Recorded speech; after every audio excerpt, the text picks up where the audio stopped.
Asthma என்பது காற்றுப்பாதைகள் சுருங்கி இருத்தலோ அல்லது அதிகப்படியான சளி அடைப்பு காரணமாக ஏற்படும் ஒரு நிலையாகும். ஆஸ்துமா உங்களை எப்போது வேண்டுமானாலும் தாக்கலாம்.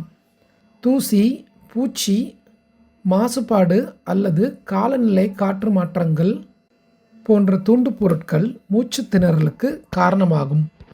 ஆஸ்துமா உங்கள் சுவாச வழிகளை சுருக்குகிறது. ஆனால் சரியான சிகிச்சை திட்டத்துடன் நீங்கள் உங்கள் அறிகுறிகளை சமாளிக்க முடியும். எங்களின் அனுபவமிக்க நிபுணர்கள் உங்கள் தூண்டுபொருட்களை புரிந்து தனிப்பட்ட சிகிச்சை திட்டத்தை உருவாக்கித் தருவார்கள். ஆஸ்துமாவை கட்டுப்படுத்தி முழுமையான செயலில் நிறைந்த வாழ்க்கையை வாழுங்கள். ஆஸ்துமா உங்களை தடுத்து நிறுத்த விடாதீர்கள். இன்றே உங்கள் ஆஸ்துமாவை கட்டுப்படுத்துங்கள். எங்கள் நிபுணர்களுடன் ஆலோசிக்கவும் சுதந்திரமாக சுவாசிக்கவும்.